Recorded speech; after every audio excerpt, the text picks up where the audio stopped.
Hello everyone, सभी प्यारे बच्चों का वार्म वेलकम है। शुरू करेंगे आज की क्लास को 19 मार्च की फर्स्ट एडिटोरियल के साथ। आई थिंक ये सेकंड है द हिंदू का। हॉलो विक्ट्री इसका टाइटल है। आर्टिकल लिखा गया रशियन प्रेसिडेंट की विक्ट्री पे इलेक्शंस के अंदर कैसे व्लादिमीर पुतिन हर साल या हर बार इलेक्शन को मैनेज करते हैं ताकि वो बड़े मार्जिन से जीत सकें। चलिए शुरू करते हैं क्लास को अपने क्विज़ के साथ में। क्वेश्चंस आपके सामने हैं। जो भी इस क्लास में सीखेंगे इन क्वेश्चंस पे आपको अप्लाई करना है। ऊपर कॉम्प्रिहेंशन है, बीच में वोकैब और लास्ट में ग्रामर। तो कोशिश आपको ये करनी है जो आपको सिखाया जाए आप मन से सीखें। हर चीज़ आपको लॉजिकली बताएंगे, पढ़ते पढ़ते ही ग्रामर और वोकैब को भी कवर करेंगे। सॉल्यूशंस क्लास के लास्ट में करवाते हैं क्विज़ के। आइए लेक्चर को शुरू करते हैं।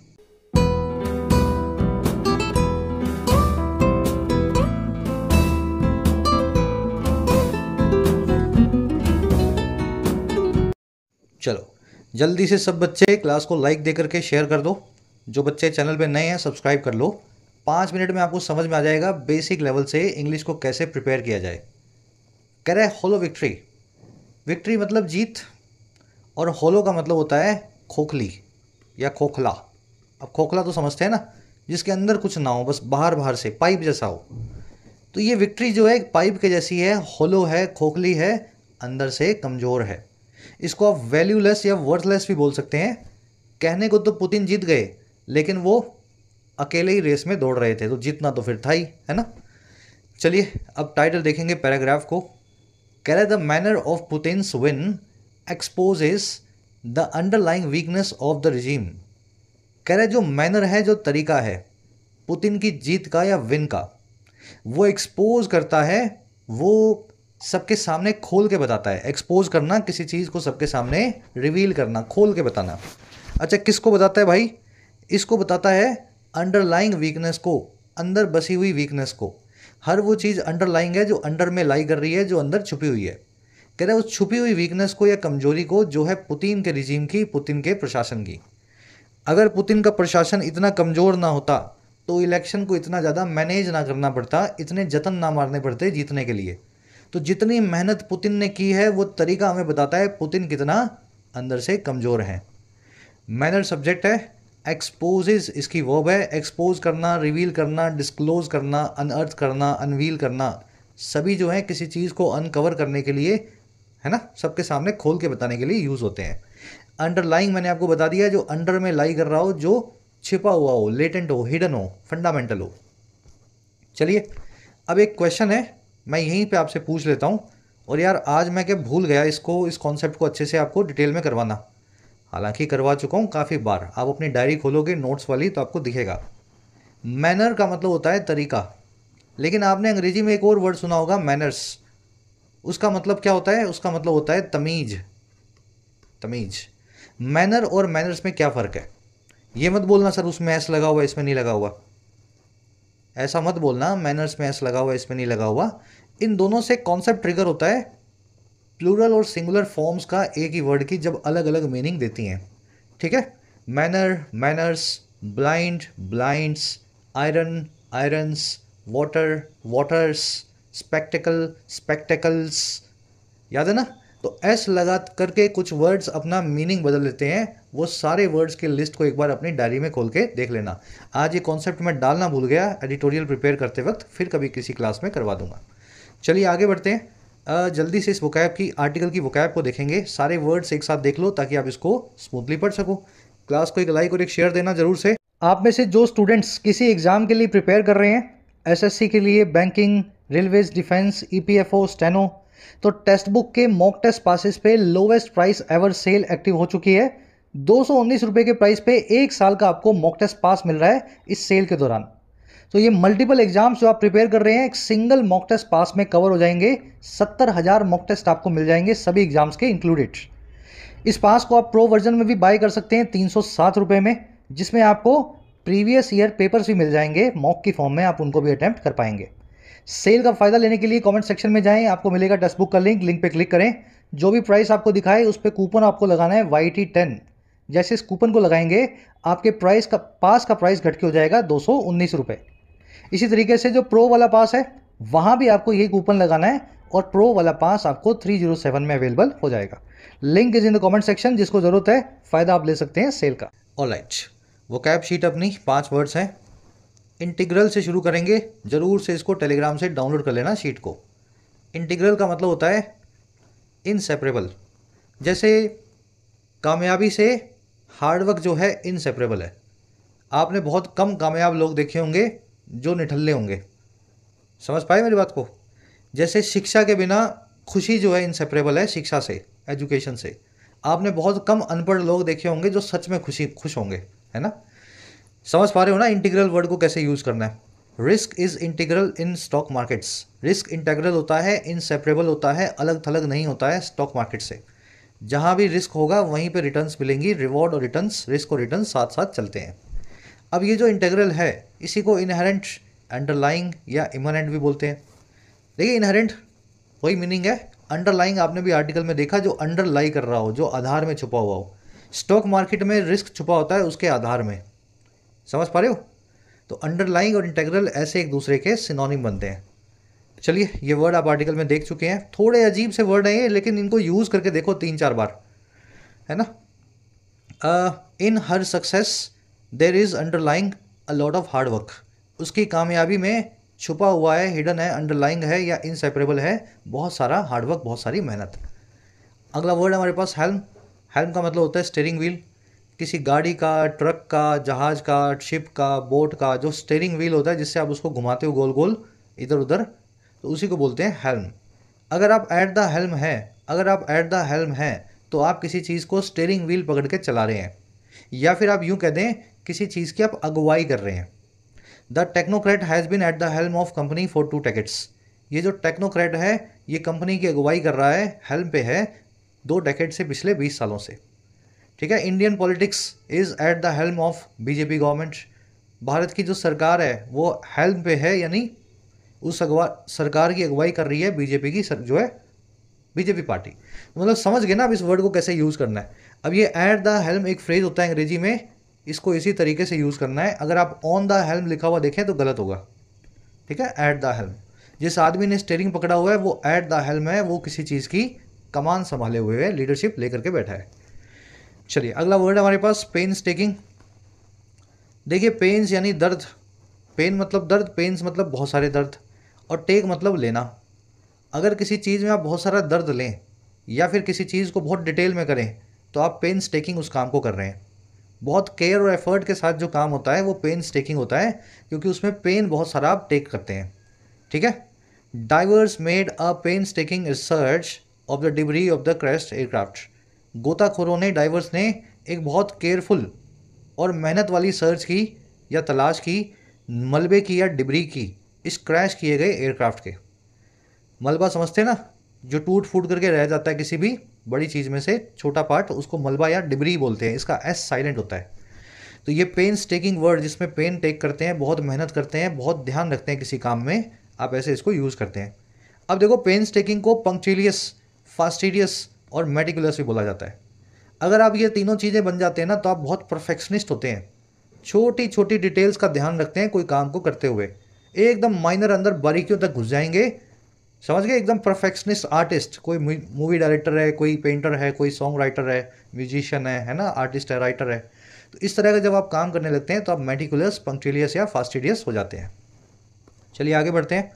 पर्सनली मैं कोशिश करता हूँ मेरी टीचिंग के अंदर मैं मेटिकुलस रहूँ, है ना, आपको बारीकियाँ बताऊँ जितना हो सके। मोटा मोटा तो आप कहीं भी सीख लोगे, यूट्यूब से सभी बता रहे हैं। अगला वर्ड है स्निफ आउट। देखिए स्निफ नाम की वर्ब जो है इसका मतलब होता है सांस खींचना। ऐसे सांस लो अंदर, बाबा रामदेव की तरह। समझ गए ना, योगा करते हुए सांस लेते हो ना, स्निफ करना, उसको बोलते हैं स्निफ करना। जब आप किसी चीज़ की गंध लेते हैं तब भी आप स्निफ करते हैं उसको, है ना, उसकी फ्रेग्रेंस को, आप स्मेल को जब अंदर लेने की कोशिश करते हैं।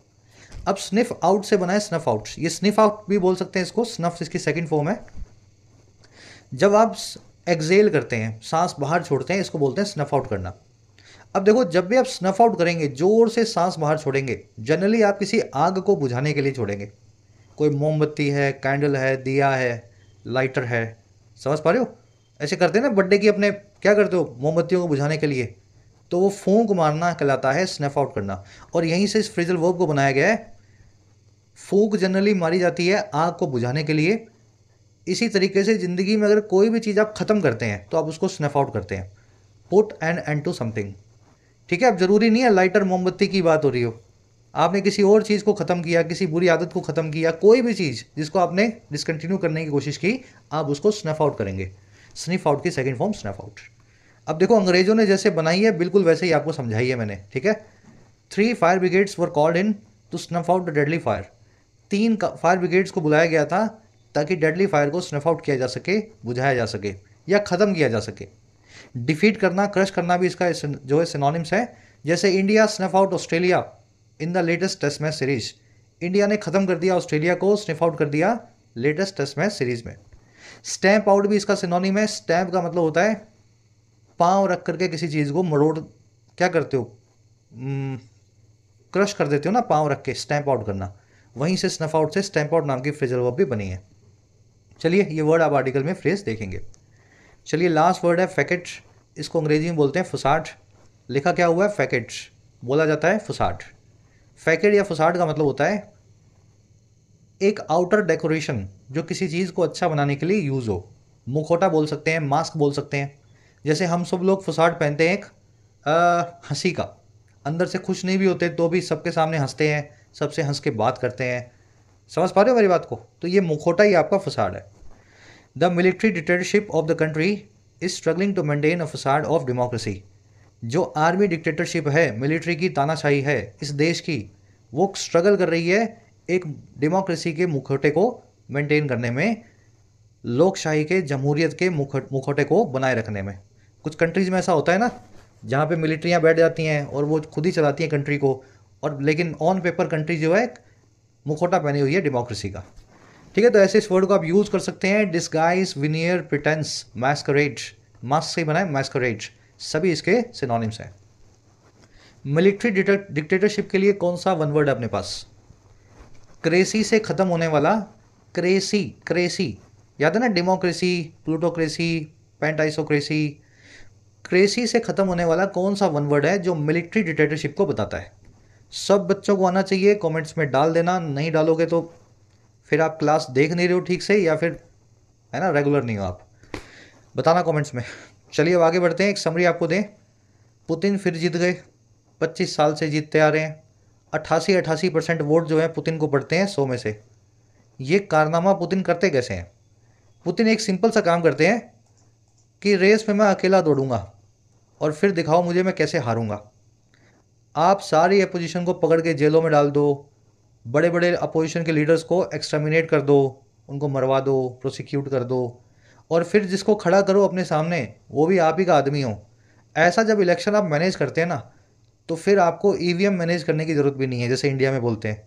आपको तो समझ गए ना, आदमी इस तरह का खड़ा करना है अपने सामने कि उसको कोई वोट ही ना दे, आप ही को सब वोट देंगे। तो कह रहा है जी ये विक्ट्री हॉलो है, अपने आप में खोखली है। हमें इलेक्शन से पहले ही पता था पुतिन को इतने वोट पड़ेंगे, और ये खोखली विक्ट्री यही बताती है पुतिन अंदर से कितना कमज़ोर आदमी है। क्योंकि जो आदमी कमज़ोर नहीं होता वो कंट्री की डेमोक्रेसी को नष्ट होने नहीं देता, जैसा कि पुतिन ने वहाँ कर दिया है। साथ ही पुतिन की कुछ अच्छाइयाँ भी बताएगा। पुतिन वहाँ पे इतने पॉपुलर लीडर क्यों हैं, रशियंस पुतिन को क्यों प्यार करते हैं उनकी खामियों के बावजूद। आज की टोन है क्रिटिसाइजिंग, मेनली क्रिटिसाइज कर रहा है पुतिन को। ठीक है, तो इसी टोन में लिखा हुआ आर्टिकल है, बहुत ईजी है पढ़ने में। चलिए शुरू करते हैं। कह रहा है the result of Russia's March 15 to 17 elections was known to everyone even before the first ballot was cast। जो रिजल्ट है, नतीजा है रशिया के मार्च 15 से 17 के इलेक्शंस का, ये नतीजा नॉन था, पता था सभी को ही, टू एवरीवन। यहाँ तक कि इससे भी पहले, इवन बिफोर, कि जो पहला बैलेट था, पहला वोट जो था उसको कास्ट किया गया था, उसको डाला गया था। तो वोट डलने से पहले ही सबको पता था क्या रिजल्ट आएगा, मैथ फिक्स था। रिजल्ट जो है सब्जेक्ट है, वॉज नॉन इसकी वर्ब है। अच्छा, पैसिव वॉइस लगा हुआ है यहाँ पे, आपको पता होगा, ठीक है ना।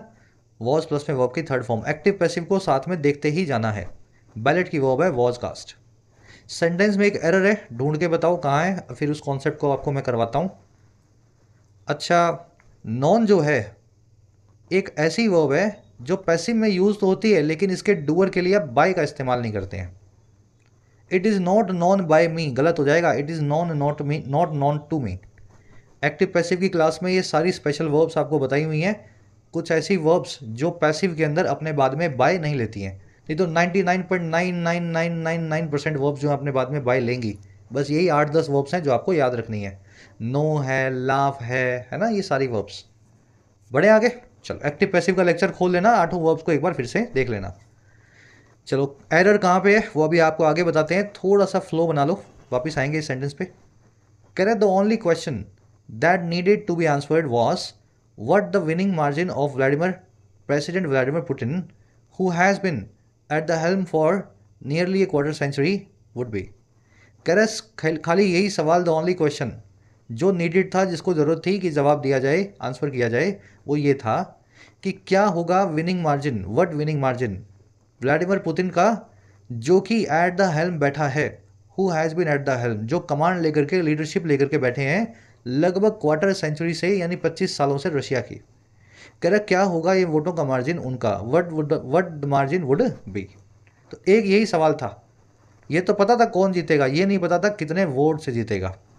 क्वेश्चन की वर्ब है वॉज, क्वेश्चन ये था, दैट आया क्वेश्चन के लिए, दैट की वर्ब है नीडेड, वो क्वेश्चन जिसको ज़रूरत थी जवाब दिए जाने की।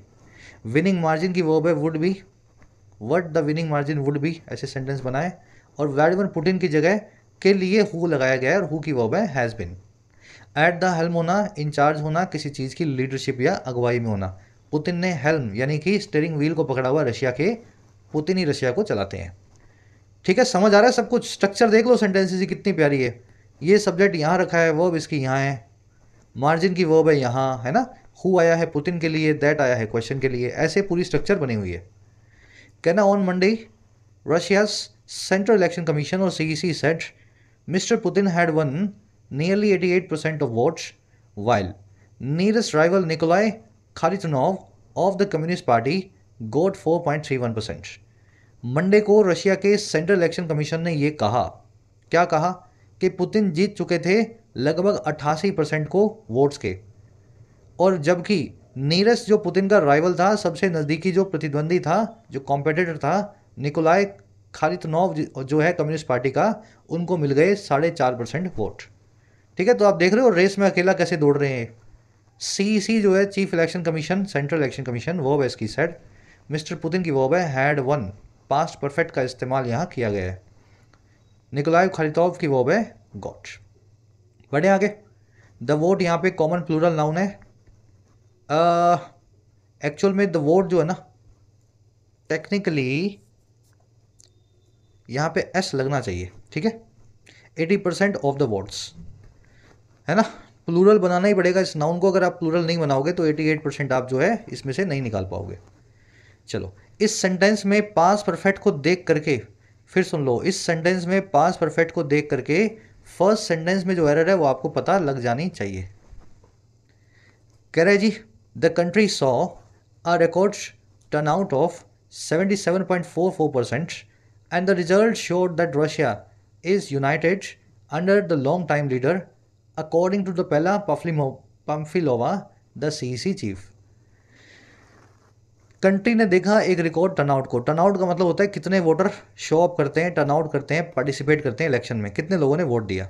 तो 77.44% पीपल जो है दे वोटेड, ऐसा कंट्री ने इलेक्शंस में देखा। और रिजल्ट्स ने ये दिखाया कि रशिया जो है जुड़ा हुआ है, यूनाइटेड है, एकीकृत है अपने लॉन्ग टाइम लीडर के नीचे। और ये सब बोला एला पम्फिलोवा ने, जो चीफ इलेक्शन कमिश्नर है या सेंट्रल इलेक्शन कमिश्नर है रशिया की। देख के लग रहा है कोई महिला ही होंगी, है ना। चलिए, कंट्री की वर्ब है सो, रिजल्ट्स की वर्ब है शोट, रशिया की वर्ब है इज, यूनाइटेड यहाँ पे वर्ब नहीं है, यूनाइटेड एक एडजेक्टिव है। रशिया यूनाइटेड है, रशिया एकीकृत है, सबसे जुड़ा हुआ है ना। Russia is good, Russia is bad, Russia is United. तो यूनाइटेड यहाँ पे वर्ब की थर्ड फॉर्म गुड और बैड की तरह एडजेक्टिव का काम कर रही है। चलिए और आगे बढ़ते हैं, बहुत ईजी है ना आर्टिकल आज का। In all practical sense it was a carefully manage election that would have only one possible outcome. अगर प्रैक्टिकल सेंस में देखें, व्यवहारिकता के हिसाब से देखें, तो ये बड़ा केयरफुली मैनेज्ड इलेक्शन था, बड़ा ध्यान से मैनेज किया हुआ, फिक्स किया हुआ इलेक्शन था, जिसका होता दैट वुड हैव सिर्फ एक पॉसिबल आउटकम, सिर्फ एक ही नतीजा। व्यवहारिक तौर पे आप देखेंगे कुछ और इस इलेक्शन से होने जाने वाला था नहीं। चलिए, इट की वर्ब है वॉज, दैट की वर्ब है वुड हैव, दैट आया इलेक्शन के लिए, आउटकम का मतलब है रिजल्ट या नतीजा। कह रहा है only criminal tolerated candidates were allowed to stand contest. कह रहा है सिर्फ क्रिमिनल के द्वारा टॉलरेटेड जो कैंडिडेट्स हैं, क्रेमलिन यानी रशियन पार्लियामेंट, रशियन मंत्रिमंडल, सिर्फ रशियन गवर्नमेंट जो है उसके द्वारा जो टॉलरेट किए जाते हैं या जिनको ठीक माना जाता है, जिनकी बातों को सहा जाता है, ऐसे ही कैंडिडेट्स को अलाउ किया गया था कि वो स्टैंड कॉन्टेस्ट करें, इस इलेक्शन में पार्टिसिपेट करें। समझ गए? ऐसा समझ लो गवर्नमेंट खुद डिसाइड करेगी कि ऑपोजिशन कौन होगा, आप खुद डिसाइड करेंगे कि आपका कॉम्पिटिटर कौन होगा। इस तरीके से इलेक्शन होते हैं। कैंडिडेट्स की वर्ब है were allowed. Those critical of mister Putin's policies were barred on technical grounds. वो लोग जो क्रिटिकल थे, वो लोग जो आलोचक थे, और किसके? ऑफ लगा के बता रहा है, पुतिन की पॉलिसीज़ के, इनके कानूनों के, उन लोगों को बार कर दिया गया, बैन लगा दिया गया तकनीकी आधारों पे, टेक्निकल ग्राउंड्स पे। तकनीकी आधार क्या होता है? अरे तुम्हारा तो आधार कार्ड ही नहीं है यहाँ का, तुम इलेक्शन में खड़े ही नहीं हो सकते। आपका पासपोर्ट तो एक्सपायर हुआ है, पहले पासपोर्ट अपना नया बनवाओ फिर इलेक्शन में खड़े होना। समझ पा रहे हो? इस तरीके से टेक्निकल ग्राउंड्स के आधार पे उन लोगों को इलेक्शन में खड़े होने से ही मना कर दिया गया जो पुतिन के खिलाफ खड़े होना चाहते थे। Critical of mister Putin's policy, critical के बाद में ऑफ लगाएंगे जिस भी चीज़ के लिए आप क्रिटिक करते हैं, आलोचना करते हैं। somebody could be critical of government's policies, somebody could be critical of anything। ठीक है, ऑफ प्रेपोजिशन फिक्स्ड है इसीलिए जोर देके बता रहा हूँ। क्रिटिकल की वर्ब है वर, एक्चुअल में क्रिटिकल एडजेक्टिव है। ठीक है, दोज जो है सब्जेक्ट है और दोज की वर्ब है वर। बार्ड है ना, बार्ड। कह रहे the state had also passed legislation in the election run up criminalising any criticism of the Ukraine war. State ने पास कर दिया था, हैड पास्ड, एक लेजिस्लेशन को, एक कानून को, इलेक्शन की रनअप में या इलेक्शन की तैयारी में, इलेक्शन से पहले। और कानून था क्रिमिनलाइज करने वाला, आपराधिक जो है बनाने वाला किसी भी आलोचना को, क्रिटिसिज्म को, जो है यूक्रेन वॉर का। तो अगर आप यूक्रेन वॉर के बारे में रशिया में बात ही नहीं कर सकते तो इस मुद्दे पे चुनाव कैसे लड़ोगे? तो इन्होंने कानून ही बना दिया, इस बारे में बात नहीं करना है, इसके ऊपर क्रिटिसिज्म नहीं करना है। तो जो लोग यूक्रेन वॉर पे पुतिन को घेरना चाहते थे वो सब लोग जेल में हैं। स्टेट की वर्ब है had passed, again past perfect लगा है, ये काम पास्ट में हो चुका था, पास्ट का भी past perfect. Legislation, machinery, equipment, सभी उस टाइप के वर्ड्स हैं जो अनकाउंटेबल है और कभी भी प्लूरल में यूज़ नहीं होते। याद है ना concept? Bread, paper, advice, legislation, equipment, research, software, hardware, furniture, artillery. याद रखना इन वर्ड्स को। इंफॉर्मेशन, न्यूज़, कभी भी इन वर्ड्स के आगे एस नहीं लगता, इनको हमेशा सिंगुलर में या अनकाउंटेबल फॉर्म में रखा जाता है। 3 दिन पहले कॉन्सेप्ट करवाया है क्लास में, जो बच्चे रेगुलर हैं निकाल के देख लो इस कॉन्सेप्ट को। कह रहे जी for mister Putin who faces international criticism over the war, the election was an opportunity to tell the world that the country was united behind his leadership. कह रहे जी पुतिन साहब के लिए भी जो फेस कर रहा है, जो सामना कर रहा है इंटरनेशनल क्रिटिसिज्म का, पूरी दुनिया में आलोचना का, ले करके इस वॉर को, इस वॉर के ऊपर, कह रहा उनके लिए भी इलेक्शन एक मौका था, अपॉर्चुनिटी था कि वो दुनिया को दिखा सकते कि कंट्री यूनाइटेड थी, उनकी लीडरशिप के पीछे पूरा देश बंधा हुआ था, उनकी नेता अगुवाई में, ठीक है, उनकी लीडरशिप में। चलिए, हु आया पुतिन के लिए, पुतिन की वर्ब है फेसिस, इलेक्शन की वर्ब है वॉज, कंट्री की वर्ब है वॉज यूनाइटेड। बड़ा ही सिंपल सा आर्टिकल है यार, आज तो ऐसा लग रहा है जैसे, समझ गए ना, ज़्यादा कुछ स्ट्रगल ना आप कर रहे हो ना मैं कर रहा हूँ, ना मैं पढ़ाने में ना पढ़ने में। चलो, इसलिए कॉन्सेप्ट थोड़ा सा अच्छा रख दिया मैंने लेवल का आज का। देखो गलती क्या है इस सेंटेंस में, गलती ये है कि यहाँ पे पैसिव वॉइस लगाना चाहिए था और लगाया भी है, लेकिन वर्ब की थर्ड फॉर्म का इस्तेमाल नहीं किया।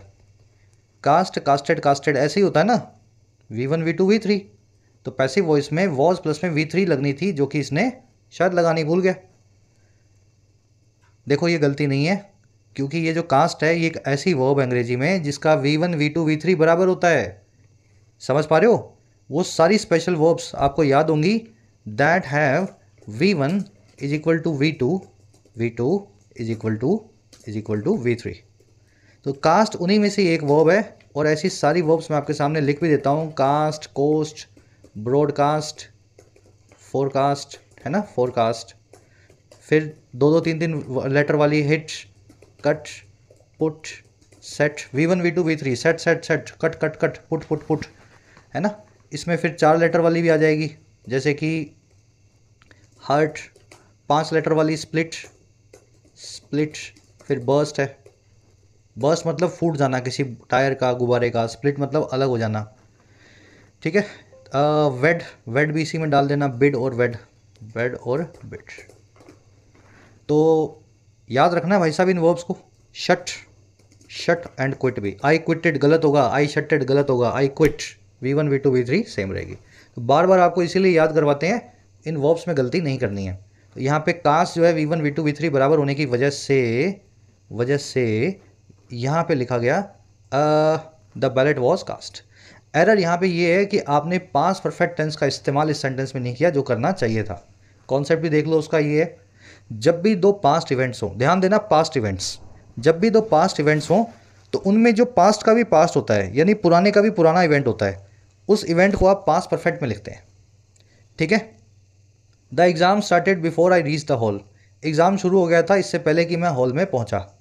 मुझे ये बताओ पहले क्या हुआ था, पहले एग्ज़ाम शुरू हुआ था या पहले आप हॉल में पहुंचे थे?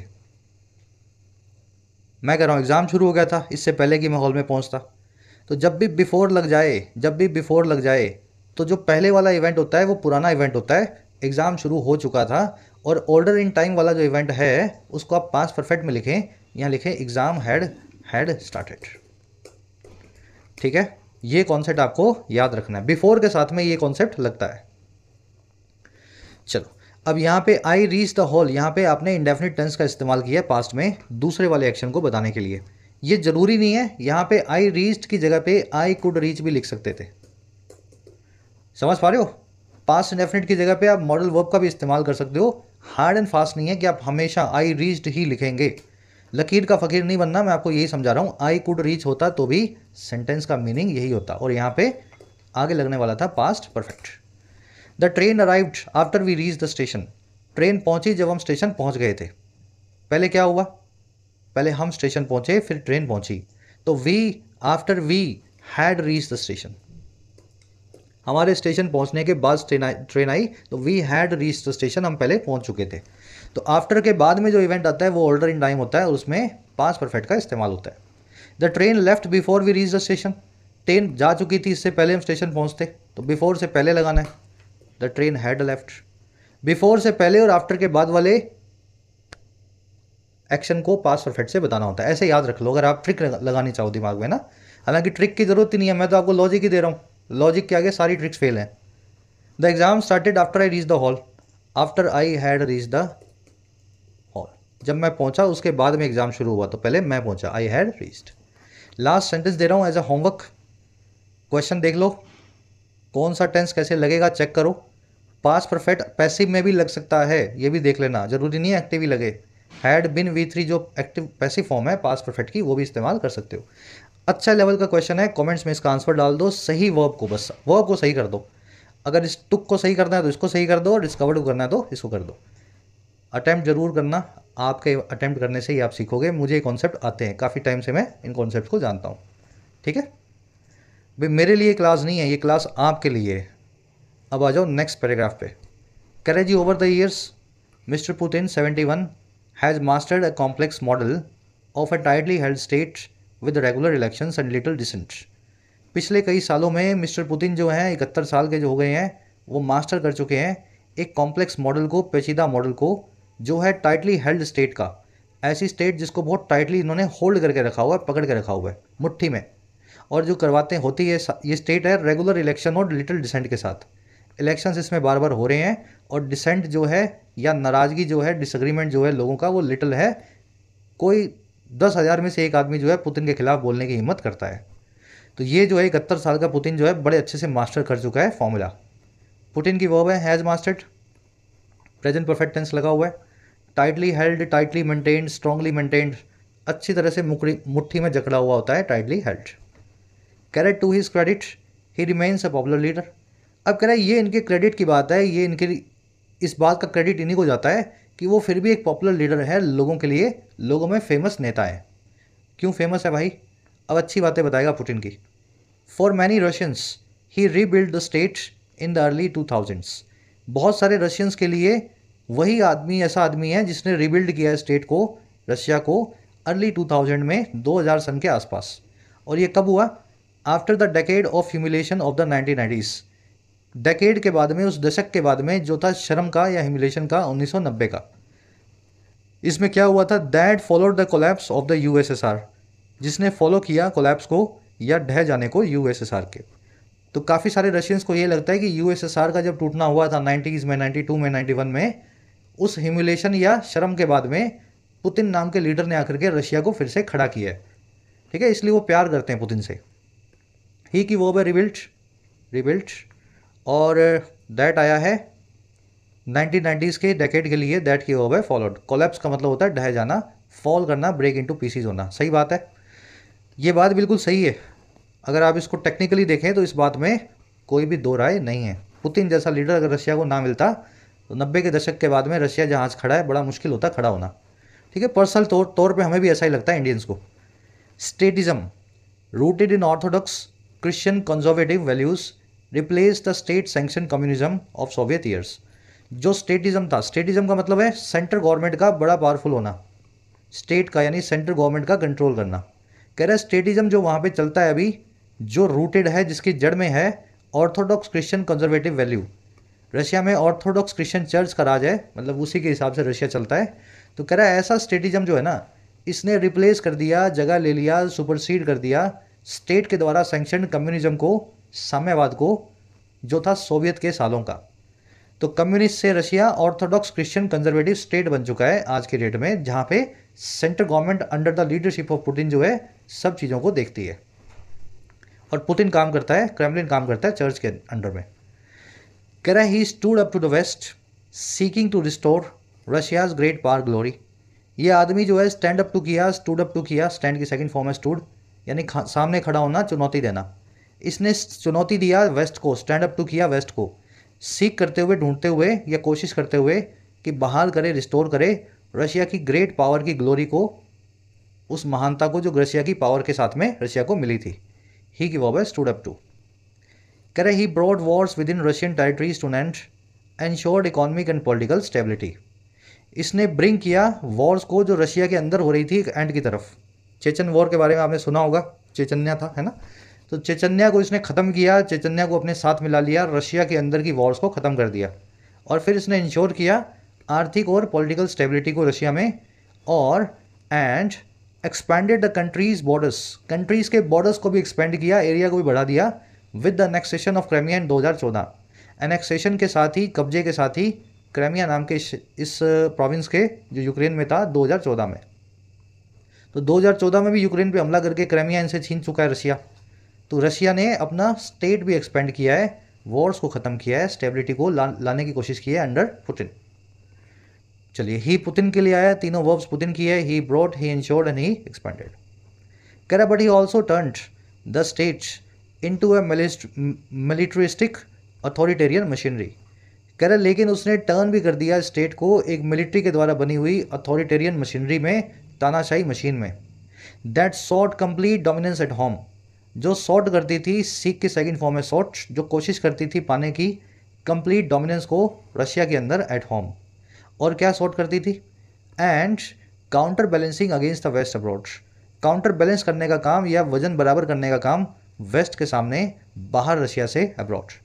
तो इसने एक ऐसा रशिया भी खड़ा कर दिया जो तानाशाह रशिया है, जिसके अंदर किसी को बोलने की इजाज़त नहीं है, और पूरे वेस्ट के सामने जो एक टावर की तरह खड़ा है, वेस्ट को समझ गए ना, काउंटर बैलेंस करने के लिए। एक तरफ पश्चिमी देश, एक तरफ रशिया।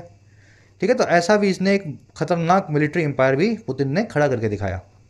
ही आया पुतिन के लिए, ही की वो टर्न्ड, दैट की वो सोच, मशीनरी, इक्विपमेंट, लेजिस्लेशन जो ऊपर बताया था वही वाला वर्ड है। बार बार ये वर्ड्स आपको मिलेंगे और हमेशा सिंगुलर में ही मिलेंगे। डोमिनेंस आपका संप्रभुत्व यानी दबदबा, इन्फ्लुएंस। काउंटर बैलेंस करना यानी सामने खड़ा होकर के किसी चीज़ को बैलेंस करना। कह रहा जी two of his most vocal political opponents are gone. उसके जो सबसे ज़्यादा वोकल, सबसे ज़्यादा बोलने वाले पॉलिटिकल जो ओपोनेंट्स थे, उनमें से दो तो जा चुके हैं। जा चुके हैं मतलब चले गए हैं, है ना, लंबी जर्नी पे चले गए हैं। पहला नाम है बोरिस नेमस्टोव एंड दूसरा है अलेक्सी नवेल्नी। अलेक्सी नवेल्नी को तो अभी मारा इसने, फरवरी के अंदर 15-16 तारीख को जेल में ही अलेक्सी नवेल्नी को मार दिया। पहले इनको जहर दिया था 2020 में 21 में, तब बच गए ये कैसे भी करके जर्मनी में, इस बार इनको ख़त्म कर दिया। तो इनके सबसे ज़्यादा जो अच्छे पॉलिटिकल राइवल्स थे, ओपोनेंट्स थे, जो इनके खिलाफ वोकल थे, मुंह खोलते थे, उनमें से 2 तो चले गए हैं, दोनों के दोनों। While several others are in jail, जबकि दूसरे कई अभी भी लाइन में हैं, जेल में है मतलब लाइन में है। कह रहा द मीडिया हैव बीन मजल्ड, जो मीडिया है उसको मजल कर दिया गया है। मजल का मतलब होता है मुंह पे कपड़ा ठूंस देना, साइलेंस कर देना, सप्रेस कर देना। रशियन मीडिया जो है RT, रशियन टाइम बोलते हैं, रशिया टाइम, सरकारी मीडिया ही चलता है, प्राइवेट मीडिया आप रशिया से बहुत कम देखेंगे, और जो है उसका गला घोंट दिया गया है, मजल करना। करेजी and state institutions have practically become branches of the Kremlin, और जो स्टेट इंस्टीट्यूशन है, सरकारी संस्थाएं हैं, वो प्रैक्टिकली बन चुकी हैं ब्रांच वहीं की सरकार की। सरकारी संस्थाएं हमेशा एग्जीक्यूटिव जो है आज़ाद होता है ना। कोई भी गवर्नमेंट ऑर्गेनाइजेशन है उसको गवर्नमेंट के दबाव में काम नहीं करना होता, लेकिन अगर वो संसद के अंदर ही काम करने लगे, सरकार के हिसाब से ही चलने लगे, तो फिर वो सरकार की ब्रांच बन जाती हैं। ऐसा रशिया में हो चुका है। इंस्टीट्यूशंस की वर्ब है हैव बिकम, क्रेमलिन यानी वहाँ की संसद। कह रहे जी with this sweeping victory mister Putin will likely project further strength. इस स्वीपिंग विक्ट्री के साथ ही, इस जनरलाइज्ड जो है विक्ट्री के साथ ही, स्वीपिंग मतलब फुल स्वीप वाली विक्ट्री, किसी और को आपने कोई गुंजाइश ही नहीं दी, मौका नहीं दिया, एकदम पूरा झाड़ू मार के स्वीप करके, स्वीप करना नहीं झाड़ू मारना, स्वीप करके झाड़ू मार के आपने वाइट वॉश कर दिया। तो कह रहे इस एब्सोल्यूट या स्वीपिंग विक्ट्री के साथ ही, इनडिस्क्रिमिनेट जीत के साथ ही, पुतिन जो है लाइकली है, संभावित है कि वो प्रोजेक्ट करेगा, दिखाएगा अपनी फर्दर स्ट्रेंथ को, और आगे अपनी मजबूती को, अपनी ताकत को। और क्या करेंगे, एंड प्रिजर्व द स्टेटस को, और ये प्रिजर्व करेंगे, बना करके रखेंगे यथास्थिति को। जो अभी चल रहा है यूक्रेन में, रशिया में, वैसा का वैसा ही चलता रहेगा। ये आदमी अब जीतने के बाद तो क्यों ही बदलेंगे, है ना। पुतिन की वर्ब है विल प्रोजेक्ट, दूसरी वर्ब है विल प्रिजर्व। प्रिजर्व करना, बनाए रखना, प्रोजेक्ट करना यानी दिखाना। स्टेटस को यानी करंट सिचुएशन या यथास्थिति, ठीक है, करंट सिचुएशन। कह रहा है जी but the meticulous way in which the regime stage the election with the goal of bolstering Mr. Putin's number and its overzealous attempt to stamp out even the slightest dissent expose the underlying weakness rather than endorsing the strongman image। लंबा sentence है और सबसे मुश्किल sentence इस article का ही last वाला है, इसको ध्यान से पढ़ना। कह रहा लेकिन वो महीन या बारीक तरीका, मेटिकुलस या डिटेल्ड तरीका, एकदम डिटेल में जाने वाला, याद है ना मेटिकुलस, पंक्चुलियस। कह रहा इन विच, जिसके अंदर पुतिन की सरकार ने, प्रशासन ने स्टेज किया, फिक्स किया इस इलेक्शन को, और इस गोल के साथ में फिक्स किया जो था बोल्स्टर करने का, मजबूत बनाने का, पुतिन के नंबर को, पुतिन के वोटों को। कह रहा है एक तो ये तरीका, जिस तरीके से इस इलेक्शन को फिक्स किया गया, और दूसरी कौन सी चीज़ एंड लगा के बता रहा है, वो ज़रूरत से ज़्यादा गर्मजोशी वाली कोशिश, over jealous attempt. Over jealous मतलब जिसमें बहुत सारा जील है, बहुत एंथुसियाज्म है। उस ज़रूरत से ज़्यादा गर्मजोशी वाली ये जो कोशिश है कि स्टैम्प आउट कर दिया जाए, स्निफ आउट कर दिया जाए, ख़त्म कर दिया जाए इवन थोड़ी सी भी डिसेंट को, थोड़ी सी भी ऑपोजिशन को। कह रहा है ये तरीका और ये अटैम्प्ट, ये दोनों चीज़ें एक्सपोज करती हैं, हमारे सामने खोल के रखती हैं अंदर छुपी हुई उस वीकनेस को, कमजोरी को, बजाय एंडोर्स करने के, सपोर्ट करने के पुतिन की स्ट्रॉन्गमैन इमेज को। तो ये दोनों चीज़ें हमें यही बताती है कि कितना इनसिक्योर आदमी है व्लादिमीर पुतिन, अपने एक भी अपोजिशन लीडर को जिंदा भी नहीं छोड़ता है। तो ये हमें इसकी अंडरलाइंग वीकनेस बताता है ये सब चीज़ें, ना कि ये बताती है कि पुतिन कितना खूंखार आदमी है, अंदर से कमज़ोर है, इसीलिए इस तरह के काम इनको करने पड़ते हैं। समझ गए। अब ये स्ट्रॉन्गमैन इमेज जो है ये नहीं बताता ये कौन सी इमेज है, that hangs on the facade of the regime mister Putin has built. ये वही इमेज है जो लटकी हुई है उस मुखौटे पे, जिस रिजीम को पुतिन ने बिल्ट किया है, उस रिजीम के मुखौटे पे। कहने को तो डेमोक्रेसी है, लेकिन डेमोक्रेसी के मुखौटा ये है, और उसी के ऊपर पुतिन की स्ट्रॉन्ग मैन इमेज बनी हुई है। अगर चुनाव ना हो तो पुतिन को, फिदेल कास्ट्रो को, या गद्दाफी को, या तालिबान को आप बराबर रखना शुरू कर देंगे। इस मुखौटे के ऊपर ही इनको आप एक अच्छा लीडर मानते हैं, है ना। इलेक्शन क्योंकि वहाँ पे हो रहे हैं रेगुलरली। चलिए लंबा सेंटेंस, होपफुली इस सेंटेंस की आत्मा मैंने आपको समझा दी, ठीक है। वर्ड्स ऑथर के हैं, समझाने वाला आपका टीचर है। वे जो है वे और जो गोल है, इन दोनों की वर्ब है एक्सपोज, सॉरी अटेम्प्ट। वे और अटेम्प्ट जो है इन दोनों की वर्ब है एक्सपोज। प्लूरल सब्जेक्ट हो गया वे और अटेम्प्ट और वर्ब बन गई प्लूरल में एक्सपोज। रिजीम की वर्ब है स्टेस्ट। ओवर जेलस आपको मैंने बता दिया, जरूर से ज़्यादा गर्म जोशी वाला। ओवर एंथुजियास्टिक, फेनेटिक या over active, hyper active. Stamp out, sniff out करना, ब्लो आउट करना, किसी चीज़ को ख़त्म करना। बोल्स्टर करना, मजबूत बनाना, सपोर्ट करना। दैट आया इमेज के लिए, स्ट्रॉन्ग मैन इमेज के लिए, दैट की वर्ब है हैंग्स, है ना, इमेज सिंगुलर तो वर्ब भी सिंगुलर। फुसाड का मतलब होता है मुखोटा, विनियर, प्रिटेंस, मैस्करेड, मास्क, है ना। मिस्टर पुतिन की वर्ब है हैज़ बिल्ट। ये रिजीम के लिए है, वो रिजीम जिसको पुतिन ने खड़ा किया है, बिल्ड किया। चलिए एक लास्ट सेंटेंस छोड़ दें तो ये आर्टिकल बहुत इजी था आज का, है ना। इस लास्ट वाले ने थोड़ी सी इसकी इज्जत रख ली, नहीं तो द हिंदू के इतना आसानी से पढ़े जाएं तो फिर पढ़ेगा ही नहीं कोई इतना आसानी से, अगर द हिंदू पढ़ने वाला लिख दे। अब आ जाओ फर्स्ट क्वेश्चन पे। फर्स्ट में आपसे पूछ रहा है इनमें से चारों में से कौन सी ऐसी चीज़ है जो पुतिन की पॉपुलैरिटी का रीज़न नहीं है रशिया में। ऐसा कौन सा कारनामा है चारों में से जिसकी वजह से पुतिन लोकप्रिय नहीं है। समझ गए। अब ये बिल्कुल वो प्रीलिम्स लेवल का और वो उस टाइप का क्वेश्चन है, करवाने का भी मन नहीं कर रहा। मेरे ख्याल से सभी का सही होगा ये, कोशिश खुद से दो। फर्स्ट कमेंट में मैंने आंसर डाल दिया है। जिस चीज़ का मेंशन ही नहीं है आर्टिकल में उस चीज़ को आप अपना आंसर बनाएंगे। फुसाड का मीनिंग पूछा है, अच्छे से आ गया होगा। स्निफ आउट फ्रेजल वर्ब का मीनिंग पूछा है, अच्छे से करवा दिया। Sniff out, stamp out, blow out, है ना। ऐसा आदमी जो एक्सट्रीम डिटेल किसी चीज़ में देखे, बहुत ज़्यादा अंदर घुस जाए, बारीकियों को पकड़ने लगे, जैसे हम करते हैं आर्टिकल पढ़ाते हुए और आप करते हैं पढ़ते हुए, ऐसे आदमी के लिए कौन से वन वर्ड्स हैं। 3 वन वर्ड्स आपको करवाए हैं। एक शुरू होता है एम से, एक शुरू होता है पी से, एक शुरू होता है एफ से। इतनी तक डिटेल आपको मैं दे रहा हूँ। तीनों के नाम लिख दोगे तो बड़ा मज़ा आ जाएगा, ये क्वेश्चन आपके तीनों सॉल्व हो जाएंगे। लास्ट में मिलेंगी 3 एरर्स। पहली मिलेगी यहाँ, दूसरी मिलेगी यहाँ और तीसरी मिलेगी इस वर्ड की वजह से या इसके आसपास। चलिए मिलेंगे आपसे नेक्स्ट क्लास में। आउट ऑफ 7 कितने मार्क्स मिले ज़रूर से बताना। पूरी क्लास देखी है और समझ में आया सब कुछ, कॉन्सेप्ट सीखे हो खास करके तो बताया करो सर पूरी देखी यानी पीडी एंड इंटरेस्टिंग लगी, सब सीखा तो पीडी आए। लिख दिया करो कमेंट्स में, मैं समझ जाता हूँ कितने बच्चे फ़ायदा ले रहे हैं। कल आपसे लेंगे मुलाकात कल की क्लास में। जिन बच्चों को कोर्सेज़ की ज़रूरत है, एक्स्ट्रा क्लासेस की ज़रूरत है, you can take the benefits of the courses. Application को डाउनलोड करें YT ऐप को, आपको राइटिंग का, SSC का और बैंकिंग का, इनफैक्ट UPSC का भी कोर्स मिल जाएगा। अफोर्डेबल कोर्सेज है, मेहनत करना चाहते हैं तो ऐप को डाउनलोड करें, कमेंट सेक्शन में लिंक रखा गया है, you can take the benefits. चलिए।